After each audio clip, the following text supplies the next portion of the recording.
So let's start with the next lecture, which is page number 135. Okay, of gravitation. Page 135 of gravitation. Okay, तो अभी देखो पूछा क्या है, is there any change in the velocity of falling objects. तो जो object fall कर रहा है,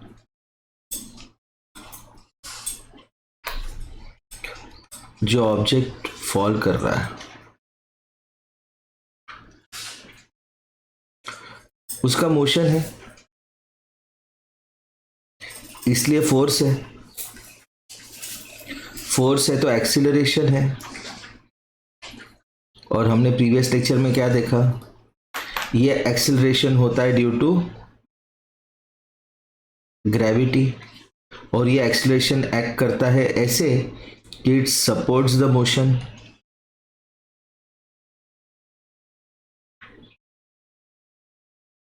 और जो एक्सीलरेशन मोशन को सपोर्ट करेगा, it will increase the velocity of the falling object.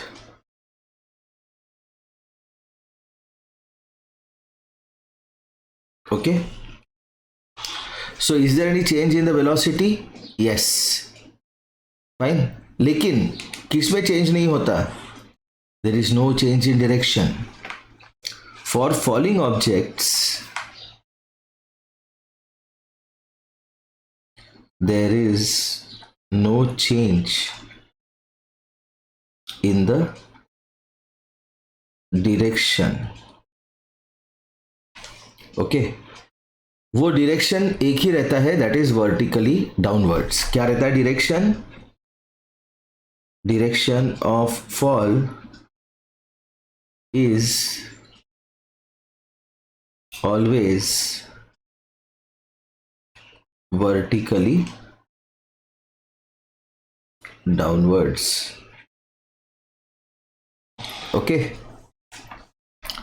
तो डायरेक्शन चेंज नहीं होगा, लेकिन अर्थ के अट्रैक्शन की वजह से there be a change in the magnitude of velocity, वो इंक्रीज होगा। तो चेंज इन वेलोसिटी मतलब acceleration.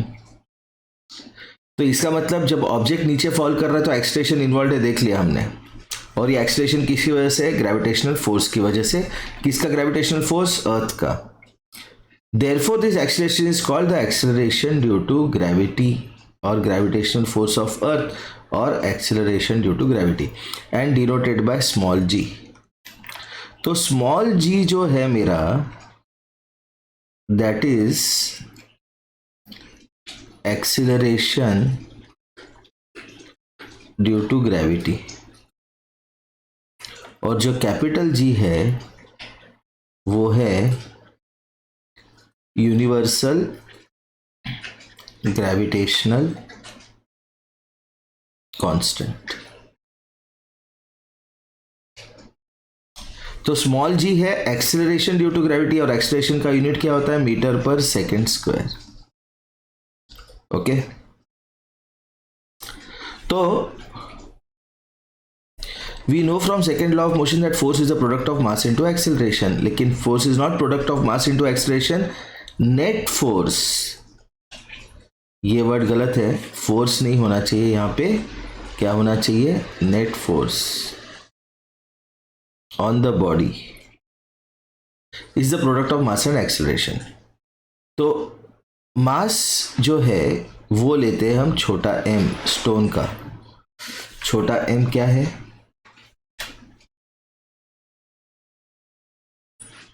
Mass of stone.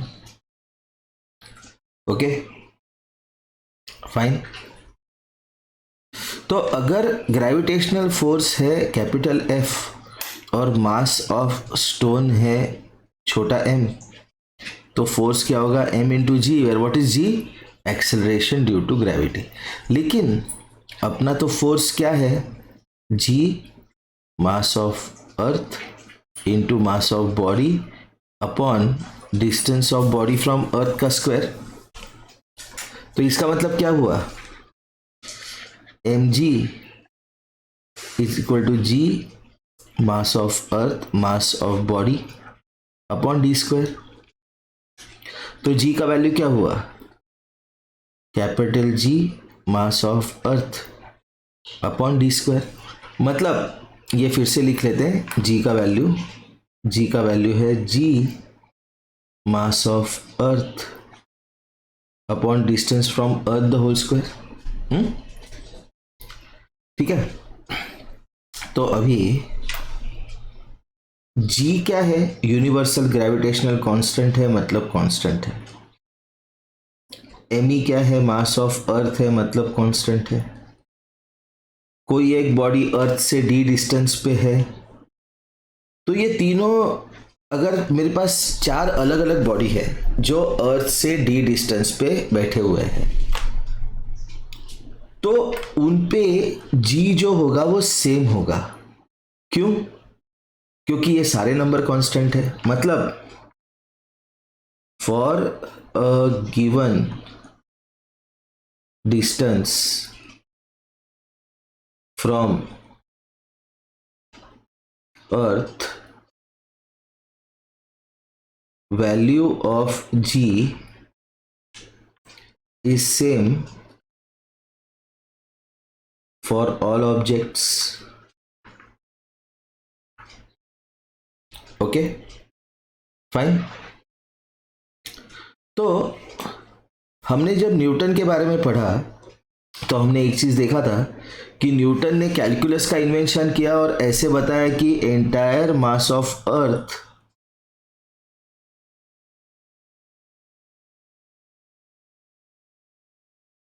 is concentrated at center of earth। तो इसका मतलब अगर एक बॉडी है, if a body lies on the surface of earth,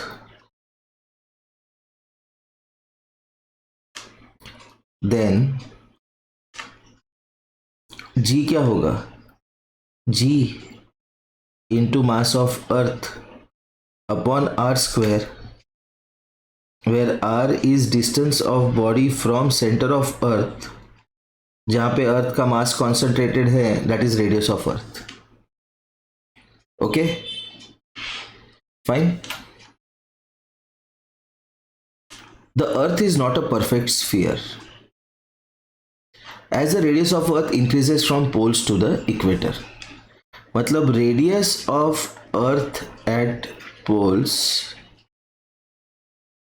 radius of earth at pole को नाम दिया मैंने rp, and re is radius of earth at equator। तो radius of earth at pole is less than radius of earth at equator। Okay, तो f जो है मेरा या g जो है मेरा, g at pole will be gme upon radius of earth at pole the whole square, and g at equator will be capital G mass of earth upon radius of earth at equator का square. तो ये number बड़ा है तो ये ratio छोटा है as compared to this ratio। Therefore we say that acceleration due to gravity at pole is greater than acceleration due to gravity at equator। Acceleration due to gravity at poles is greater than acceleration due to gravity at equator. Okay. For most calculations we take g to be more or less constant on or near the earth, और वो constant का value है 9.8 meter per second square. That is value of g, that is acceleration due to gravity. But for objects far from the earth, the acceleration to gravitational force of earth is given by equation 10.7. क्या है वो equation? g is equal to gm upon d square, where d is distance of body from earth. Okay, fine. Next,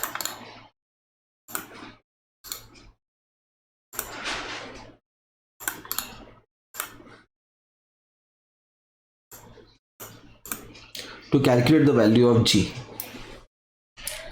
का value calculate करना है अपने को अभी, लेकिन उसके पहले हम लोग g का वैल्यू देखते हैं एट अ पर्टिकुलर हाइट.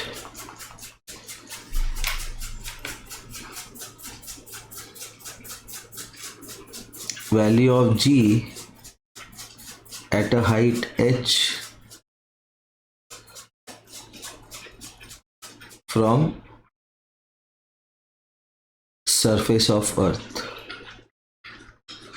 तो अगर एक बॉडी अर्थ पे है तो उसका g क्या होता है? g ऑन अर्थ कितना है? It is g mass of earth upon radius of अर्थ का स्क्वायर. फाइन. तो सपोज ये अर्थ है और ये बॉडी है मेरा b at a distance h from the surface of earth. तो g at point b is g me upon re plus h the whole square. और ये बहुत ही इंपॉर्टेंट फॉर्मूला है. Okay, fine. क्योंकि जो भी acceleration due to gravity calculate करते हैं उसमें कॉन्सेंट्रेट किया है अर्थ ने अपना mass at centre of earth, ऐसे समझ के ही करते हैं. ठीक है. To calculate the value of G on the surface of earth, on surface of earth. तो हमने देखा है जी क्या है? G into mass of earth upon radius of earth the whole square, which is G on surface of earth. लेकिन G का value हमने देखा था 6.7 into 10 to the power -11 into mass of earth 6 into 10 raise to 24 upon radius of earth क्या है?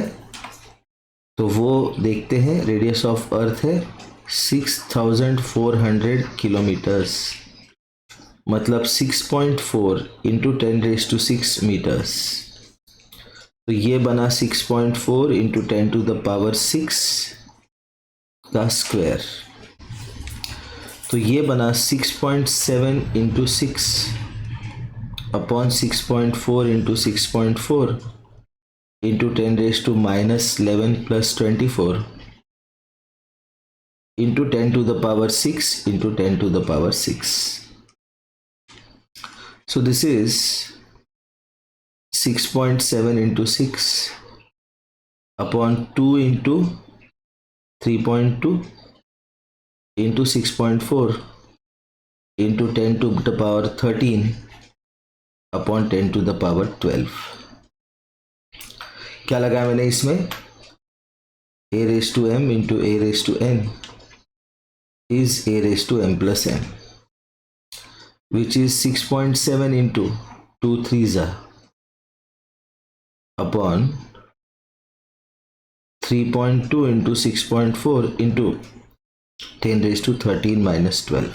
इसमें क्या लगाया मैंने? a raised to m upon a raised to n is a raised to m minus n. So this is 6.7 upon 3.2 into 6.4 into 10 to the power 1, मतलब 10. So this is 67 upon 3.2 into 6.4.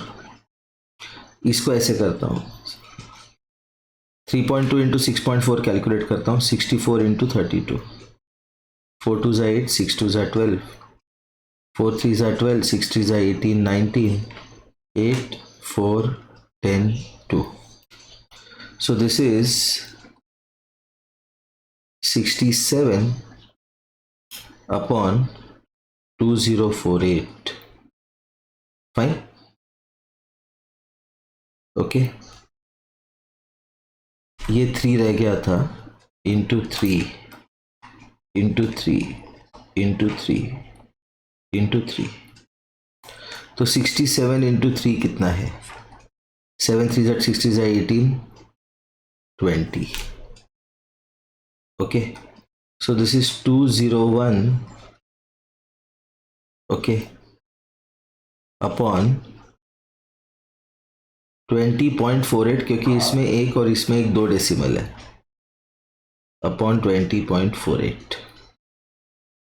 तो 20.48 और ये 201. Okay fine. तो इसको देखो, अभी calculation देखो, अगर मैं इसको लिखता हूँ 201 इंटू 10, तो ये बनेगा 204.8. Okay fine. तो 201, अभी इसको हम लोग ऐसे करते हैं, 2010 इंटू 100 अपॉन 2048, और इसको कैलकुलेट करते हैं हम, 2010 इंटू 100 अपॉन 2048. 2 1 ज़ा 0 ज़ा 0 ज़ा 5 ज़ा 2 1 0 2 ज़ा 4 ज़ा. अब ये 4 को हम 3 कर देते हैं, उससे कैसे होगा, ये 3 से डिविजिबल होगा, ये भी 3 से डिविजिबल होगा. So this is 1005 upon 1023 into 100. 3 3 ज़ा 9, 3 4 ज़ा 12, 1 ज़ा 3 3 ज़ा 9, 3 3 ज़ा 9, 3 5 ज़ा, तो 335 अपॉन 341. ओके, 4 + 4 8, 3 + 3 6 + 5 11.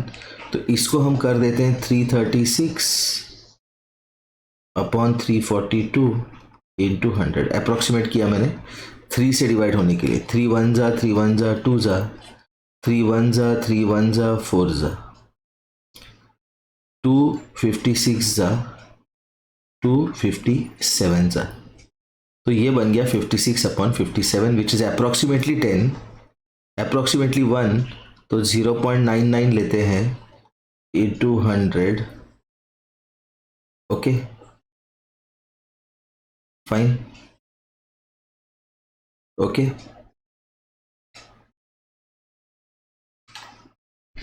तो इसमें कैलकुलेशन करते वक्त एक मिस्टेक ऐसे किया मैंने कि ये 201 अपॉन 204.8 इंटू 10 है, तो इसको 2010 किया और इसको 2048 किया, तो ये 10 ही रहना चाहिए था, तो ये 10 ही रहेगा, ये 100 नहीं होगा. ओके, तो 56 अपॉन 57 है 0.99, मतलब अप्रॉक्सीमेटली 9.9. उनका आंसर है 9.8. क्या है यूनिट जी का एक्सेलरेशन होने की वजह से? Metre per second square. Thus the value of acceleration due to gravity is 9.8 meter per second square. Okay. Motion of objects under the influence of gravitational force of Earth. Okay. Next title क्या है मेरा? Motion of objects under the influence of gravitational force of Earth. Okay. Motion of objects under the influence of gravitational force of Earth. तो ये जो motion है उसको compare करने के लिए उन्होंने क्या किया, एक स्टोन लिया और एक शीट ऑफ पेपर लिया और इनको एक पर्टिकुलर हाइट से ड्रॉप कर दिया, ड्रॉप फ्रॉम हाइट। देखो हमने पहले ही प्रूव किया है कि g जो है एक पर्टिकुलर डिस्टेंस पे फिक्स होता है, क्योंकि g का वैल्यू क्या होता है, gm/d²। तो एक पर्टिकुलर डिस्टेंस पे g फिक्स होता है। तो ये जब स्टोन और शीट ऑफ पेपर नीचे गिरेंगे तो स्टोन का जो नीचे गिरने के लिए एक्सेलरेशन एक्ट होगा स्टोन पे, वो भी g होगा, और शीट ऑफ पेपर पे भी acceleration due to gravity g ही एक्ट करेगा। But sheet of paper takes more time. Why? Because sheet of paper में एक फ्लैट सरफेस होता है, तो वो एक्सपीरियंस करता है air resistance, because sheet of paper experiences air resistance, therefore it takes more time। तो अगर हमने ये एक्सपेरिमेंट वैक्यूम में किया, if same experiment is carried out in vacuum,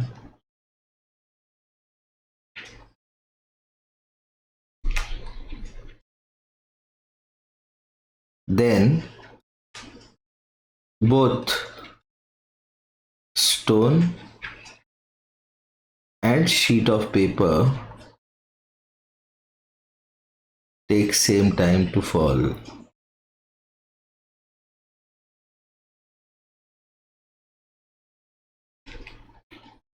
to the bottom।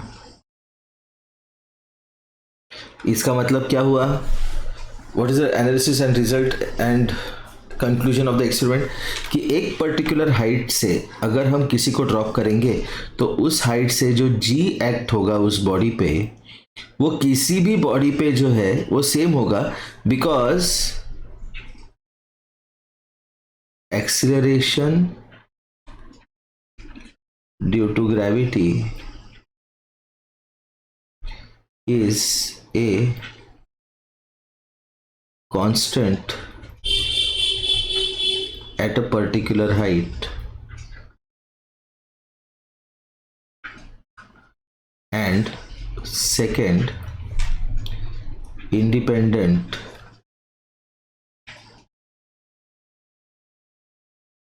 of the mass of the object. Object के मास पे नहीं depend करता वो केवल किस पे डिपेंड करता है? Universal gravitational constant, mass of earth and distance of the body from centre of earth. Now will be more specific. g depends on universal gravitational constant, mass of earth and distance of the body from centre of earth, that is d। Okay, तो यहाँ पे ये वाला page का lecture stop करते हैं हम। Next lecture में नेक्स्ट पेज करेंगे।